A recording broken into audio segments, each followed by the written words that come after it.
তারা ঘটনার পরপরই এই যে সমীকরণ নামকরণ করে তারা যে একটা অনুসন্ধানী রিপোর্ট ছাপানো, এইটার প্রয়োজনীয়তাটা কেন হলো, what prompted her to do that, সেই জায়গাটা থেকে একটা মোটিভ কাজ করে যে আপনি পরদিনই এরকম একটা অনুসন্ধানী রিপোর্ট আপনি করছেন, সেখানে আপনি বললেন যে কোনো হতাহতের ঘটনা ঘটেনি, একটা হতাহতের ঘটনাও ঘটেনি।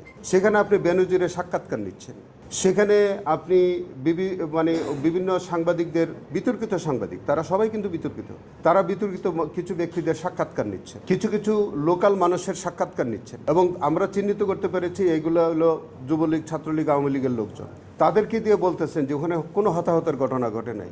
শেখ হাসিনা পার্লামেন্টে পরবর্তীকালে যে কথা বলছেন যে তারা রং মাইখে শুয়েছিল, দীপমণি এইরকমই একটা বক্তব্য তখনকার সময় উনি বললেন যে বিদেশের সাংবাদিকদের সাথে সাক্ষাৎকার দিয়ে বললেন যে তারা শুয়েছিল, পুলিশ এসে দৌড় দিয়েছে, তারা রং মেখে শুয়েছিল। তাহলে এই যে পরিকল্পিত ব্যাপারটা ছিল, এবং এটা শুধু আপনার সত্যকে আড়াল করার ব্যাপার না, এটা কিন্তু তারা প্রি প্ল্যান ছিল, অর্থাৎ ঘটনার আগের থেকে তাদের এরকম একটা প্ল্যান ছিল যে এরকম ঘটনা ঘটাবে এবং এইরকম বিবৃতি দিয়ে মানুষকে বিভ্রান্ত করবে। এই জন্যে এটা কিন্তু ঘটনার পরে তাদের সম্পৃক্ততা না, তারা আগের থেকে তারা এই ঘটনার সাথে সম্পৃক্ত। সো অন্যান্য আসামিরা, অন্যান্য দোষী ব্যক্তিরা যারা যেভাবে সম্পৃক্ত, ওনারা একই অপরাধী।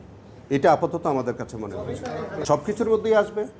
তাদের যদি কোনো অ্যাবেটমেন্ট থাকে, তাদের যদি কোনো সহযোগিতা পাওয়া যায়, এই এন্টায়ার ঘটনাটাকে ঘটানোর জন্য এটা যদি জয়েন্ট এন্টারপ্রাইজ হয়, আমাদের দেশে, আমাদের আইনের মধ্যেই কিন্তু এই কথাগুলো বলা আছে যে এটা যদি ওয়াইড স্প্রেড ক্রাইম হয়, এটা যদি সিস্টেমেটিক্যালি হয়, এবং সেখানে যদি জয়েন্ট এন্টারপ্রাইজ হয়, আমরা তো খুব পরিষ্কারভাবেই দেখতে পাচ্ছি এটা ইট ওয়াজ এ জয়েন্ট এন্টারপ্রাইজ।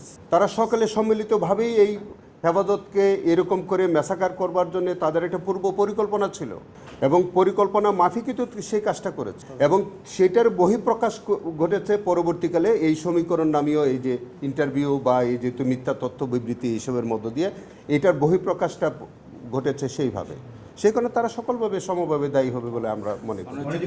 এই জিনিসগুলো আমাদের ইনভেস্টিগেশনে ইতিমধ্যে আমরা নিয়ে আসছি সব, এবং আপনি নিশ্চিত থাকেন যে কেউ এখান থেকে বাইরে যাওয়ার কোনো সুযোগ নাই। আমরা যে 2টি টেলিভিশন চ্যানেল বন্ধ করা হয়েছিল, যারা লাইভ টেলিকাস্ট করতেছিল, যারা সেদিন ব্ল্যাকআউট ঘটনার সাথে যারা জড়িত, আমরা ইতিমধ্যে তাদের ইনভেস্টিগেশন আমরা সবগুলো নিয়ে আসতেছি, এবং যারা সম্পৃক্ততা আছে এর মধ্যে কেউ আমাদের কাছ থেকে পার পাবে না, নিশ্চিত থাকেন আপনি।